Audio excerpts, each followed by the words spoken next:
Hey, Paul, it's about time you got together and have a little chat. Yes, it is. I've been needing your wisdom, your knowledge, your input. Well, yeah, that too. But what I wanted to talk with you about is the old man stereotype. You know, they tell me, I haven't been in the States in a while, but they tell me that in the States, the old people are not as respected as they are here. Since I've been in the Philippines, now this is a heavy statement, but I've gotten older. So I left when I was a young man, and now I'm an old man. So what do you hear about the attitude towards elderly people? Older people. I always referred to myself, even back when I was in my 50s, if you will, and living in the States, as invisible.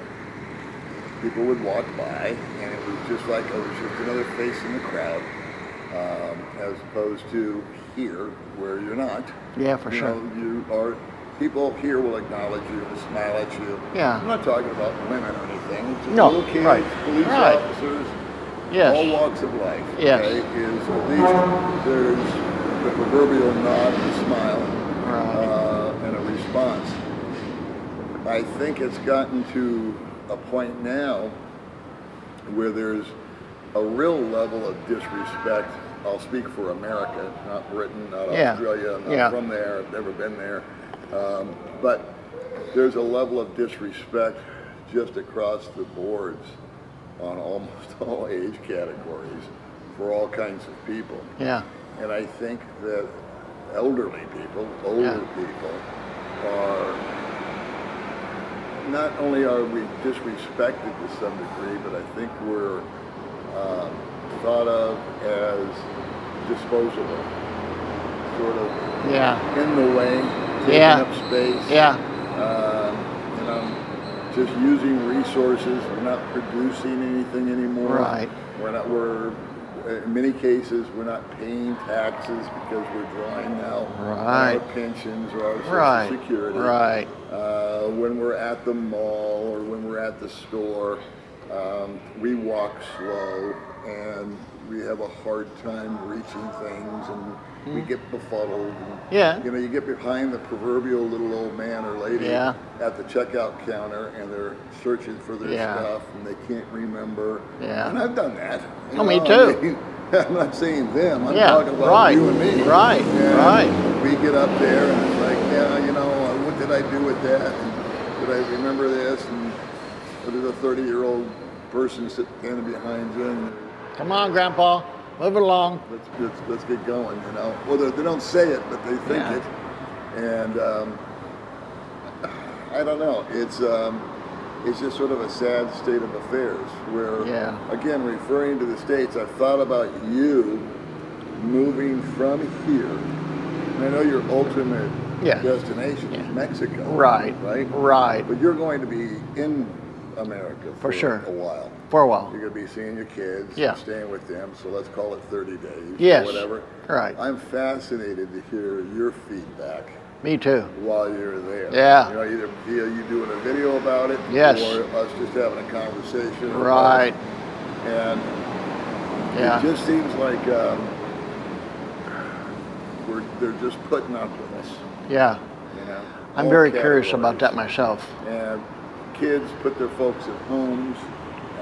I talk to guys and they say, well, I've come out there, but you know, my mom, I've got to stay and take care of her, and this, that, the other. There's a lot of dementia and things and physical ailments coming in and costing me a lot of money. And they're like saying it like I'm doing it, but I kind of resent it. Yeah. Under duress. Under duress. And you know, my sister and I, when my mom died of dementia, and we did the same thing. We kind of split the duties. Yeah. And that's not a fun job. Yeah. You know, because they turn into little kids, if not worse. And but that's kind of the extreme. But if you're just a walking, talking guy like you and me, you can still bust through the day. I don't know. There's just a detachment, I think, Yeah. from the rest of the world. Well, I don't mean to sound so negative. I mean, obviously no, you yeah, can be engaging. yeah, And right, sure. You can create your own Yeah. environment around people. You can cause younger people or people your own age or Yeah. people of a different, Right. mindset from you, maybe to engage with you Yeah. if you're outgoing and ready Yeah. to do it. Yeah. Well, I don't want to say his name, but the person we were talking about, when he gets around people his age and have commonalities, Yeah, yeah, yeah. then it's uplifting Yeah. for him. Yes. You know. Yeah. Now, I was told that no matter what your age, you would consider somebody 20 years older than you old. Yeah. Yeah. If you're 12, Uh-huh. then 32. Oh my gosh, that's Yeah. old. Yeah. Never trust anybody over 30. Remember that? Yeah. Yeah, I do remember that. And then another thing, I used to think that old meant wise. Not necessarily. Because I've met a couple of older ones that I would on the warn hill. against taking their advice. Oh my gosh, Paul.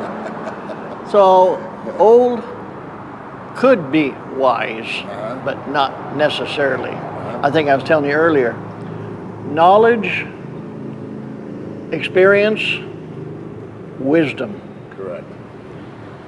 And my videos, what I try to do, what lesson can I learn? Whether I'm doing something goofy, Right. falling down, or doing something that, hey, I planned the work and I worked the plan, and kind of like, by the way, that's a segue onto the plan of going. Right. Looks like middle of March we're going to be taking off, and I don't know if I told you, but a fella is buying the Blue Boy. You did tell me. And Payments. Making payments. He just came by yesterday, made another payment, so he's You're about. keeping possession of it. Yes. Okay. Yes. And he's got about half paid for already. I didn't know it was going to take. He may be paying it off sooner than. That's good. That's good. Yeah. Yeah. Now, when that goes away and you're without your own wheels, Okay. I would feel a sense of, or a loss of independence. Well, I don't know if you know this fella named, who just went back to California to wrap up loose ends, as we do. Mm-hmm. And by the way, he said, man, it was a piece of cake getting on the plane and taking off. Going home's easy. And another side note, Glory just called because we were told that the exit clearance, which paying to leave a country, it was supposed to be $3,000 for her and $3,000 for me. Which on one hand, $60, but Right. still, Money's money. she went there earlier just to check, and what is it, JVS? What's that company? Yeah, I just picked my passport up from them yesterday. Oh, you did? Yeah, Oh, okay. yeah. I told Gloria, check them out, find out if they could save us some money, legwork or whatever. And they said if we have a permanent resident card, which we do, is there anybody here I haven't shown my Oh my God. my permanent resident card? If you have that, then you don't need to do an exit. I believe that. Do you? Yeah. I want to have that tax confirmed. I was the first time ever, when I took May out of the country last month, I was shocked because every time I've left the country, I've bought my ticket, got my exit clearance, and gone outside the country. This was the first time we were sent over to a taxation place where there's an exit tax. Now, I didn't have to pay it because I had not been in the country for more than 6 months or something like that. There you go. Need an exit clearance. Yes. But May, we had to pony up, I think, 1,700 pesos or something like that because she'd never been out of the country. Yep. So there's a new tax that's going on right now. Okay. And maybe it's been going on forever and it was included in my ticket before. I don't know. Yeah. I don't know. I'm certain- complete ignorance on this one. Now, this who is there as we speak, I said, well, did you have to pay? He said he was 5 days under 1 year here, and the 1 year was the thing. It was 1 year, yeah. And so he didn't have to pay. Yeah. And I think he timed it that way. Really? Yeah. So he didn't have to, under a year, evidently you don't have to. So. Well, I timed my trip 5 days before I hit 6 months because I didn't want to go through the exit clearance fees, waiting period, again JVC, I give it to them, they send it out, and then sometimes it's 2 weeks before it comes back, and you have to buy your ticket first and all this buy stuff. your ticket first, right? You know, it's just too much. It's just too much.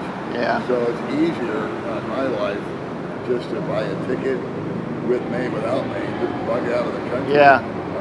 Someplace cheap, we talked about that. Yeah. You can get on a plane and go back and forth to Hong Kong, Singapore, Taiwan.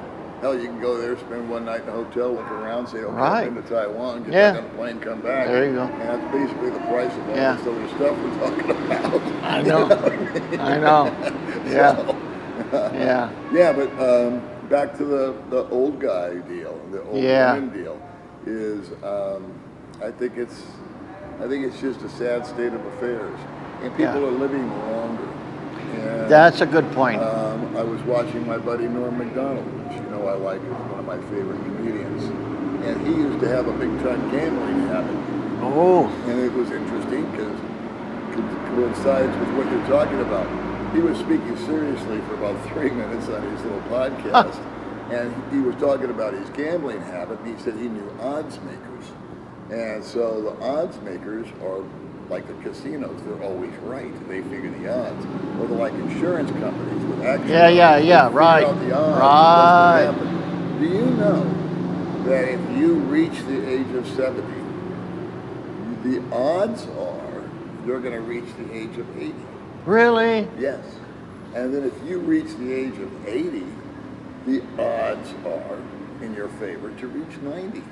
Isn't that something? And once you hit 90, the odds are against your favor. Yeah, that makes sense. Yeah. Makes sense, right? Right. But you see guys that die at the age of 53 and this and that and the other. Yeah. Well, if you hit 70, which you've done. Yeah, many times. Odds are, brother, you're going to be with us for I feel a while. I mean, feel the like casino's rolling the dice on you. Yeah. And you're the one with the odds in your favor. Yeah. Yeah, I feel like I can keep going. Actually, I feel like I don't know if I had said it on this video, but I feel like a locomotive, slow starting.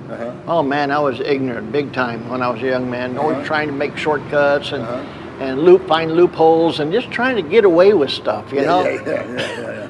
One time, the quick buck. a quick buck, get rich quick. Oh my gosh, only to spend $19.95 and the banker, he used to be a banker, right? Yeah. But he decided to quit because of the corruption, and he's just going to spread how to make a lot of money from the ATM. So even if I spend $20, but hey, if I get 500, you know, so. Oh my gosh, Paul. So after years and years of trying to get away with stuff, when I realized, hey, just go by the rules, do what you got to do, face the music. It's either, and this is the thing that I really learned, you're either going to pay now or you're going to pay more later. Okay, I don't want to, but I'll pay now. And then, so since I learned that lesson, you know, things have been good. It's like sneaking into the theater, right? When we was in high school, we'd go through the back door. There was an usher, you know, knock, you know, we'll know it's you. Come on in. Yeah, I remember that.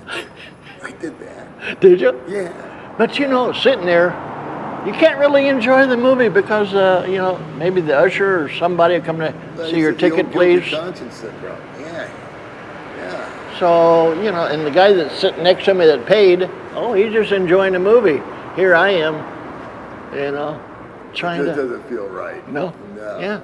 So that's a good lesson to learn. Yeah, it is. Yeah. All right. Like a chess game where, you know, we had a good chess game. Thanks for playing. Thanks a lot for having me.